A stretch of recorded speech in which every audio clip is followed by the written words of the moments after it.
আকাশবাণী কলকাতা জেলার চিঠি জলপাইগুড়ি থেকে লিখেছেন আমাদের সংবাদদাতা চন্দনা চৌধুরী।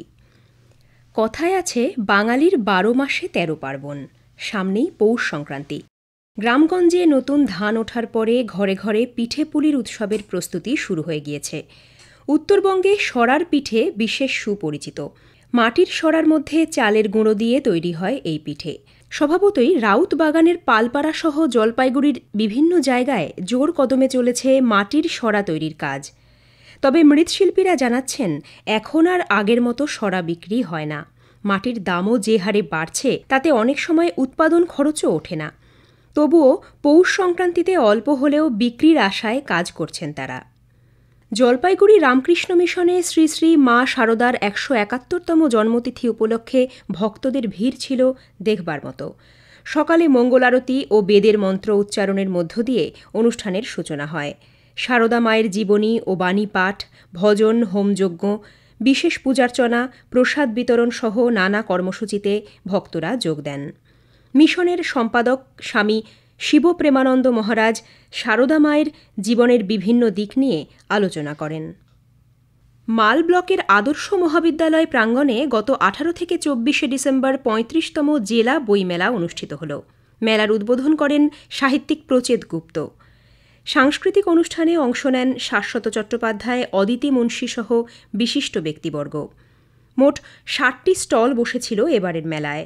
স্বনির্ভর গোষ্ঠীর মহিলাদের খাবারের স্টলগুলি ছাড়াও পিঠেপুলির দোকানগুলিতে যথেষ্ট ভিড় লক্ষ্য করা যায়। কালিম্পংয়ের পাহাড়ের গা ঘেঁষে বয়ে চলেছে সেতিখোলা। পাশের মহেন্দ্র গ্রাউন্ডে গত শনিবার শুরু হয়েছে বিশেষভাবে সক্ষমদের জন্য প্রকৃতি পাঠ শিবির ইন্দ্রধনুষ ২০২৪। শুধুমাত্র অনুভূতি দিয়ে নিজের গ্রাম, শহর এবং পৃথিবীকে চিনতে মালবাজার ব্লকের পাথরঝোড়ায় হাজির হন বিশেষভাবে সক্ষম মানুষেরা।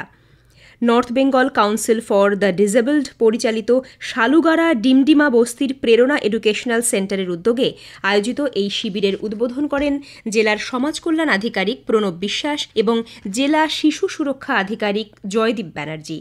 কনফেডারেশন অফ ইন্ডিয়ান ইন্ডাস্ট্রিজ বা সিআইআই এর শাখা সংগঠন ইয়ং ইন্ডিয়ার শিলিগুড়ি চ্যাপ্টারের সহযোগিতায় ৪৩ জন ছেলে মেয়ে এতে যোগ দেয়।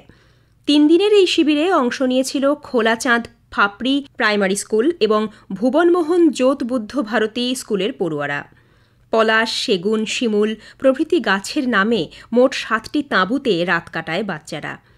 পরিবেশকে দূষণমুক্ত রাখার পাশাপাশি সবুজায়ন, রিভার ক্রসিং, পাহাড়ে ওঠানামা সংক্রান্ত বিভিন্ন বিষয়ে শেখানো হয়েছে তাদের।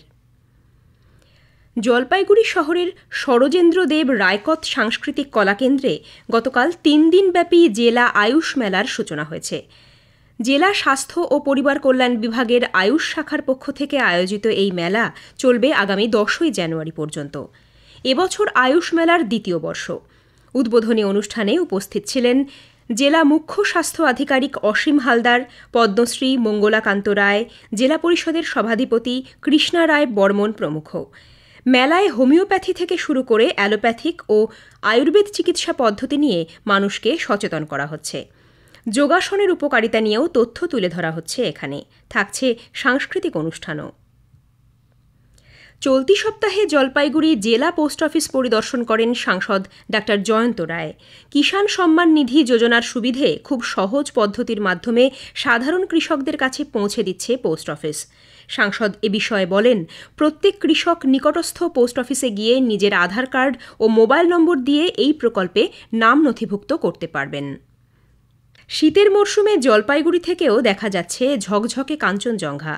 তিস্তা পার, গজলডোবার বহুতল বাড়িগুলির ছাদ থেকে দেখা যাচ্ছে শীতল কাঞ্চনজঙ্ঘা পাহাড়।